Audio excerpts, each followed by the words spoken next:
اس وقت آپ کا جانا بہتر نہیں ہے. تو امام حسین نے کہا جو وصیت نامہ لکھ کے محمد حنفیہ کو امام حسین نے دیا اس میں صاف صاف لکھا ہے کہ ہم نہ تخت و تاج حاصل کرنے کے لیے جا رہے ہیں، نہ فساد اور ظلم کرنے کے لیے جا رہے ہیں، اور نہ کسی دنیائی خواہش کے لیے ہم سفر کر رہے ہیں جو ہمیں حاصل، بلکہ ہم اپنے امت کی، نانا کی امت کی اصلاح کے لیے جا رہے ہیں. امام حسین کا یہ لفظ کہ ہم نانا کی امت کی اصلاح کے لیے جا رہے ہیں، یہ واضح کر رہا ہے کہ نانا کی امت میں کچھ نہ کچھ ایسا ہوگا. دیکھیے اصلاح کب کیا جاتا ہے آپ بہتر جانتے ہیں، یا تو کسی چیز میں کچھ زیادتی ہو جائے یا کسی چیز میں کچھ کمی ہو جائے. اس کا مطلب یہ ہے کہ نانا کی امت یعنی اسلام میں اس وقت کچھ زیادتی ہو گئی تھی جو نہیں ہونا چاہیے تھا، اور کچھ کمی ہو گئی تھی جو جی. نہیں ہونا چاہیے تھا. امام حسین اسی کو پائلٹس میں لانے جا رہے تھے. امام حسین نے جو سفر کیا تھا کربلا کا وہ اس لیے کہ ہمارے نانا نے جو 63 سال کی زندگی میں جدوجہد کیا، محنت کی اور اسلام کو تکمیل کی منزل تک پہنچایا. آپ بہتر جانتے ہیں کہ جب آخری حج سے 18 ذی الحجہ کو پیغمبر اسلام آئے تو غدیر خون کے میدان میں ایک آیت آئی جناب جبرائیل لے کے جو قرآن میں موجود ہے، الیوم اکملت لکم دینکم واتممت علیکم نعمتی ورضیت لکم الاسلام دینا. آج دین مکمل ہو گیا. یہ 18 ذی الحجہ کی بات ہے، اور اس کے بعد سے یہ 18 ذی الحجہ 10 ہجری کی بات ہے، اور 11 کے ابتدائی مہینوں میں سفر میں یا ربیع الاول میں آپ کا وصال ہوا ہے، آپ پوشیدہ ہوا. تو ظاہر سی بات ہے کہ دین مکمل کر چکے تھے پیغمبر اسلام، اس کے بعد سے دنیا سے گئے. وہ جو دین مکمل تھا وہی بربادی کی طرف جا رہا تھا. یہ بات سب کوئی جانتا ہے، کتابوں میں ہے کہ یزید جب تخت اسلامی پہ اور تخت حکومت جب اعلان حکومت یزید کے ہاتھ میں آئی تو اس نے حلال محمدی کو حرام محمدی کر دیا، حرام محمدی کو حلال محمدی کیا.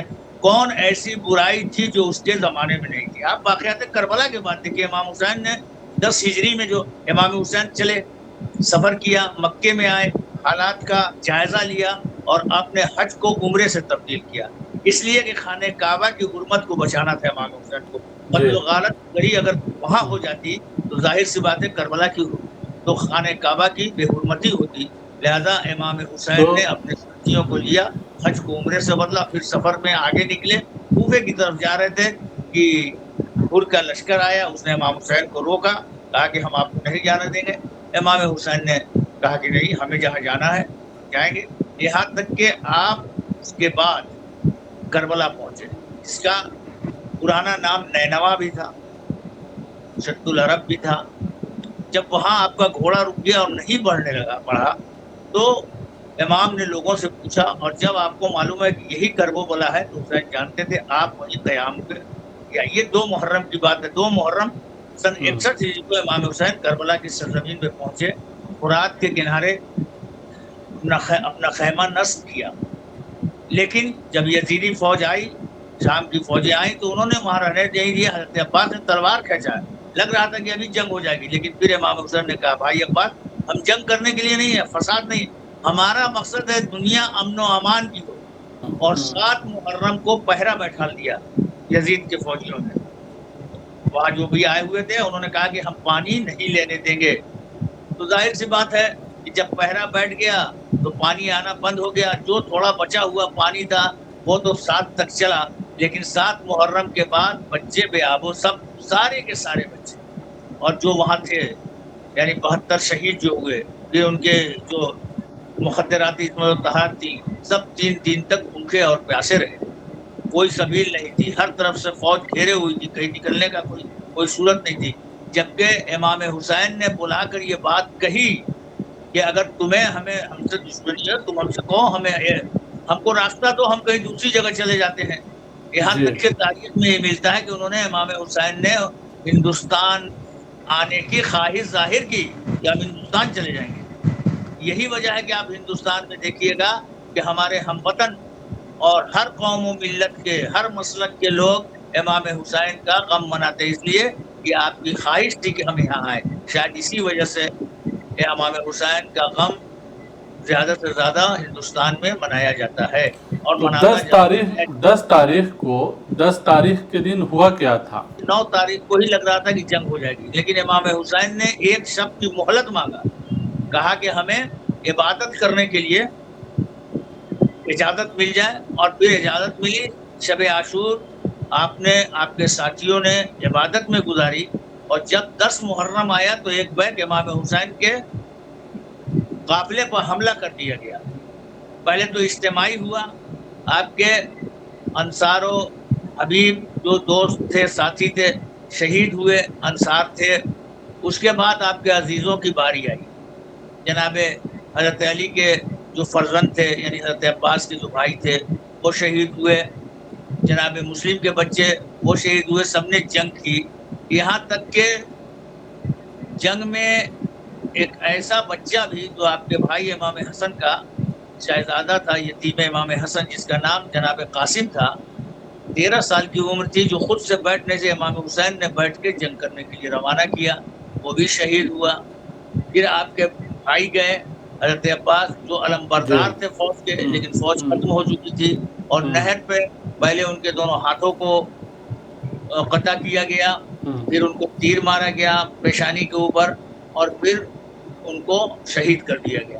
اور اس کے بعد سے آخر میں امام حسین کے بیٹے حضرت علی اکبر, اس میں یہ ہے کہ جب حضرت علی اکبر کو اجازت دیا ہے جنگ کرنے کی, فوجوں کی طرف سے للکارا جا رہا تھا, حسین اگر کوئی ہے تو بھیجو, تو امام حسین نے اپنے اس فرزند کو بھیجا جو رفتار گفتار شکل میں پیغمبر اسلام سے مشابہ تھے.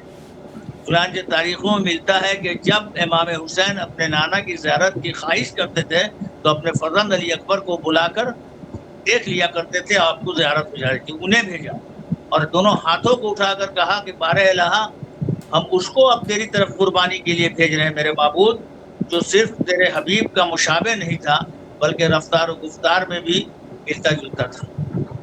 اور شاید امام حسین نے یہ سوچا ہو کہ میرے علی اکبر کو فوج شام دیکھ رہے ہیں, اس لیے کہ کلمہ پڑھنے والے تھے, یہ نماز بھی پڑھ رہے تھے, یہ حاجی بھی تھے, اس میں صحابی بھی کچھ تھے.